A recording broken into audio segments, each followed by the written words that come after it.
ಜಿಲ್ಲೆಯ ಶಿರಾದಲ್ಲಿ ಲೋಕಾಯುಕ್ತ ಅಧಿಕಾರಿಗಳು ದಿಢೀರ್ ದಾಳಿ ನಡೆಸಿದ್ದಾರೆ.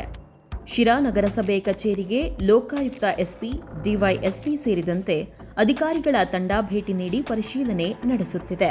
ಶಿರಾ ನಗರಸಭೆ ಕಚೇರಿಗೆ ಆಗಮಿಸಿದ ಲೋಕಾಯುಕ್ತ ಅಧಿಕಾರಿಗಳ ತಂಡ ದಾಖಲೆಗಳು ಹಾಗೂ ಕಚೇರಿಯ ಕಾರ್ಯವೈಖರಿ ಕುರಿತು ಪರಿಶೀಲನೆ ನಡೆಸುತ್ತಿದೆ.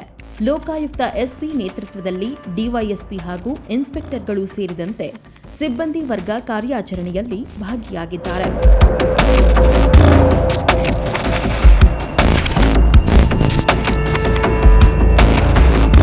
ಲೋಕಾಯುಕ್ತ ಅಧಿಕಾರಿಗಳ ದಿಢೀರ್ ಭೇಟಿಯಿಂದ ನಗರಸಭೆ ಸಿಬ್ಬಂದಿಯಲ್ಲಿ ಆತಂಕದ ವಾತಾವರಣ ನಿರ್ಮಾಣವಾಗಿದೆ. ಕಚೇರಿಯ ವಿವಿಧ ವಿಭಾಗಗಳಲ್ಲಿ ಪರಿಶೀಲನೆ ಮುಂದುವರೆದಿದ್ದು, ಅಧಿಕಾರಿಗಳು ಮಾಹಿತಿ ಸಂಗ್ರಹಿಸುತ್ತಿದ್ದಾರೆ.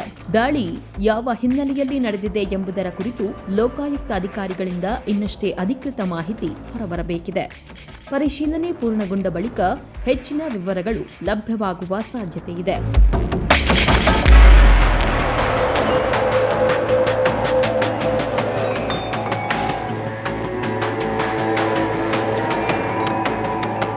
ಶಿರಾ ನಗರಸಭೆಯಲ್ಲಿ ನಡೆದಿರುವ ಲೋಕಾಯುಕ್ತ ಕಾರ್ಯಾಚರಣೆ ಇದೀಗ ಕುತೂಹಲ ಮೂಡಿಸಿದ್ದು, ಅಧಿಕಾರಿಗಳು ಪರಿಶೀಲನೆ ಬಳಿಕವೇ ಸಂಪೂರ್ಣ ಮಾಹಿತಿ ಹೊರಬೀಳಲಿದೆ.